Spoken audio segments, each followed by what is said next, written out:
Good afternoon, Britain. Let's talk now about those shocking figures released today that less than 1% of those arriving on small boats since 2020 have been deported from the United Kingdom. Is this a major Home Office failure, or is this what the system is designed to deliver? Well, joining us now to discuss this and more is the author and broadcaster Emma Wolfe and Novara Media's contributing editor Michael Walker. Well, yes, it's been revealed to the Home Affairs Committee that the Home Office hasn't particularly been doing a good job across a number of different metrics, Emma. We've got this news that only 1% of migrants who have arrived in small boats since 2020 have actually been deported. There's also the cost of the Bibby Stockholm barge has been revealed, and it is quite astonishing. £41,000 per day is what it's costing the taxpayer, £22.5 million contract. What's going on in the Home Office, Emma? What's not going on in the Home Office? I mean, you can't really... I see Sunak trying to spin this, but there's really no way to spin it. There's just the record speaks for itself. Less than 1% of people removed from those small boats. And when you take out non-Albanian small boat crossings, that's 99.6% of migrants crossing on small boats across the Channel who haven't been removed. It's interesting, isn't it? Because we just get over 1,000 of the 112,000 people. We get harsh rhetoric from the government, don't we, Michael? But it seems like they're far better at the Home Office anyway. It's far better at dishing out the visas than it is about deporting anyone who arrives illegally. Well, I think the rhetoric's the important thing to focus on here. And I mean, this is the issue really? where... Not the stats? Well, no, I mean, the rhetoric in terms of the difference between what we're seeing them saying and what they're doing. So I think whether left, right, whether pro-migrant, anti-migrant, the thing that everyone agrees on is that the Home Office isn't fit for purpose and doesn't work very well. And I think this is potentially a story about austerity, because you had cuts to the Home Office of 25%. What happened? It took much, much longer to process people's claims. So I looked it up earlier. So 20,000 people, that was the backlog in 2010. By 2022, it was 170,000 people. So that's the people who are waiting for their claims to be processed. Now, that's not just because of an increase in numbers. So actually, the record number of people who came in a single year as asylum seekers was in 2002. And we didn't get this crisis then because we had a state that actually worked a little bit better because it hadn't been cut to the bone. So I think this is a story really about inefficiency and how we have a Tory government that for a very, very long time has liked to sound as if it's very tough on migration, but actually its policies don't make any sense. I don't think it's just austerity. I think it's also ideology. We know we've had leaks from the Home Office, people saying we've had no intention of really taking migration seriously. We're never going to put these policies into action. So, but why would that have changed since? Because I suppose what I'm saying is that there's been a change since the New Labour years and the Tory years, and I don't think it was that people got more liberal. I think it's that the system stopped working. Might it be that there is a deliberate policy here? There was a fascinating interview with Robert Jenrick when he was Migration Minister about 6 months ago, where he was asked, why don't you speed up processing? And he says, well, you might not want to speed up processing because it would encourage more to come. Might it be that the government has actually perhaps deliberately slowed down processing, deliberately had lots of people languishing in those backlog queues, simply because if they ran too efficient a system, they believe that's a magnet? But it depends on what kind of situation you put people in when they're in a backlog. If they're able just to live in this country and live their lives, that's one thing. Then it would encourage people just to come over and sit in that backlog forever. But if people are actually being kind of detained forcibly or put on the Bibby Stockholm or whatever, it depends what you do, what your whole setup is. It does seem that there is this odd sort of thing, though, Michael, that the United Kingdom has signed up to all of these treaties that, in many ways, the United Kingdom helped set up in the wake of the Second World War, at a time when international migration was much, much lower than I think it could even ever be thought to be now. And according to those treaties, millions and millions and millions and millions of people around the world have the right to move to the UK.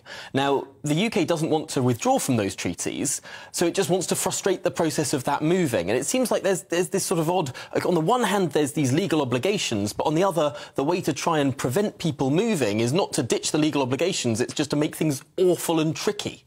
Well, I think you were onto something before when you were talking about there being a vested interest in not getting rid of these backlogs, in not making these decisions quicker.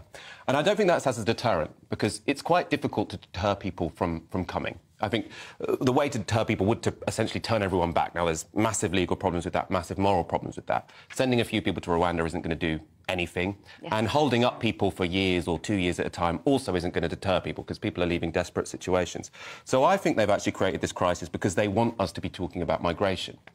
People keep saying, why is Rishi Sunak talking about stopping the boats when he can't do it? It's because he doesn't want to talk about the NHS. He doesn't want to talk about interest rates. He doesn't want to talk about anything else because he knows that people really hate it. I might agree with you on that, were it not for the fact that we've heard the Home Office considering an amnesty to those who've come from certain countries. We've also heard of interviews at the Home Office for asylum claims being cut drastically to hasten the process.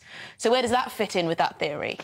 Well, you could say it's now got to its limit, right? So they need to be seen to be getting down the backlog. So what they said, we're getting down the backlog. You created the backlog, right? So I think they have, and this is where, you know, I get very cynical about the government, almost conspiratorial, where I think they've almost concocted this crisis because they would prefer to fight the next election on migration to imagine they're than on the economy. No, the reason he's talking about it is That is an argument against that, sorry. because it's easy to make pledges. You can make 5 little neat pledges, put them on a headstone, put them on a card, hand it out, whatever. You make the pledges and then you go, uh-oh, haven't met any of them. Or, oh, they weren't pledges, they were kind of aspirations.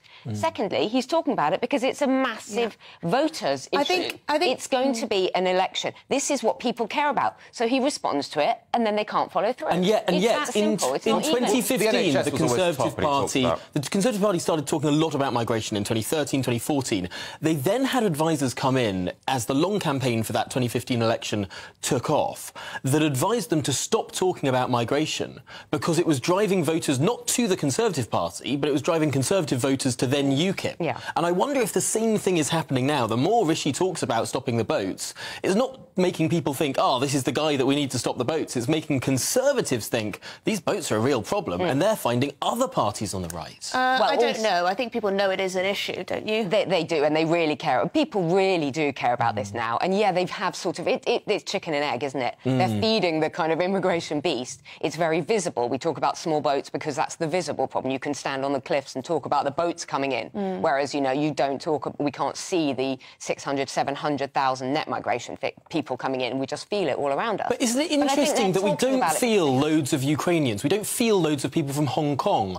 I don't sort of walk down the street and see loads of people of Chinese origin. Like, I mean, it doesn't feel like there's been hundreds of thousands of Hong Kongers, but there have. I think in some areas, say if you're in a university town, you might notice, you know, a lot of students, for example. Or if you're down on the coast, I have friends who live down on sort of Kent coast, and they do talk about a lot of immigrants coming to those areas. So I think it depends where you are. You know, London is maybe a bit more dispersed. Michael Stevens written in, and he says there's one reason why the backlog is so long. Decisions are made regularly enough, but the problem is lawyers. The appeal process is used and used and used until it's exhausted. So is it that once they're in the system, it's very hard to actually deport someone, even if they don't really have a genuine asylum claim, because there are just so many legal hurdles to go through, and that's what the government is trying to, at least, curtail in one way or another. I mean, I think this is one of those situations where, again, we need to look at what's changed. So, as far as I know, there aren't any significant laws that have come in since Labour were last in government. What's happened is that we've defunded the Home Office, and so everything is completely dysfunctional. And obviously, if you're a lawyer, what you want to find is a hole in the case of the Home Office official. And if you've got a bunch of... I mean, I think one of the big problems in the Home Office was that in basically all departments, their initial cuts was by giving people voluntary redundancy. So they say, do you want to go? We'll give you a leaving package. What does that do? It means that anyone with any experience in every department leaves, and then 5 years later or 6 or 7 years later, they realise, oh, God, we've got to hire a load more people because suddenly this backlog is built up, and then everyone in the department is new. So I think you've probably got a lot of Home Office officials, putting together very bad cases which are full of holes, and that's why it gets sort of tied up in the courts for years.